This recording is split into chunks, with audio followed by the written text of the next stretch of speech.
this may be difficult, but could you just tell us about the moment that led to your husband's death? Yes, it was early in the morning. We'd just woken up. It was a very sort of innocuous morning. Tony was drinking coffee on the beach, and our 4-year-old son, Jake, was paddling at the water's edge. And what's called a riptide, which is a current that you can't see from the surface of the sea, pulled Jake out to sea, and Tony managed to get to him and hold him afloat. And I swam to them and was able to get Jake back to shore.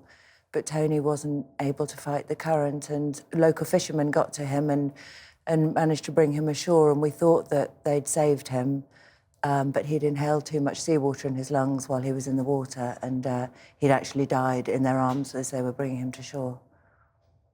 I mean, to your sons, he's the ultimate hero, isn't he? Because he was their dad, but also he saved one of your sons' lives. Of course, yeah, absolutely. Although that brings with it its own complications for our 4-year-old, who's now 6, just because he feels, obviously, a sense of responsibility. And one of the hardest things for the last 2 years has been trying to release him from that sort of burden, that awful, awful burden of a sense of culpability, which is completely misplaced, totally and utterly unfair. And I just pray to God that in time he will see that. That's that's my biggest hope of all. And then you write also quite very movingly about how you weighed up the moment when you want to introduce your children to the fact that your late husband, had another past, that they may not have known much about the past of a criminal. Yes. So he was my partner, not my husband. Sorry, your partner. Sorry.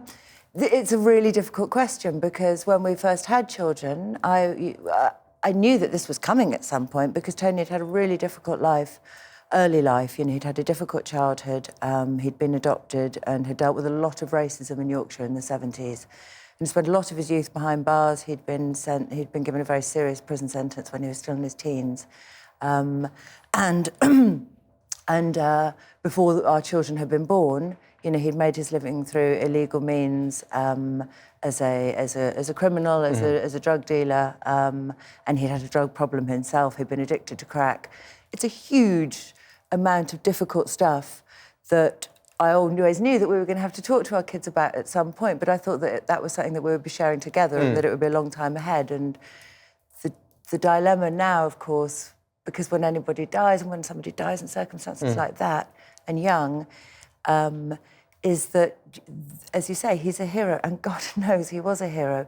But that doesn't negate all of those other truths. And so you're left with this problem as a family about when you do and don't tell the kids. And although I haven't told them any of this stuff, by writing the book, I've, in a sense, forfeited the right or the option of withholding it from them later when it is appropriate to tell them. And I hope that that's been the right thing to do, because I don't want to lie to them. And we've only got a few more minutes left, and there's so much more to discuss, but you obviously felt quite alone in your relationship with him in terms of society, or perhaps even your wider family, how they viewed that relationship. Yeah. But what about your grief as well? That must have been really difficult to deal with. Grief is just a fundamentally lonely thing. And one of the things that I've learned through writing this book is that although my circumstances are very particular, our relationship was quite unusual, the nature of his death was extraordinary, and he was a remarkable person. There are universal themes about loss and bereavement and grief, and I think loneliness is probably the biggest one of all.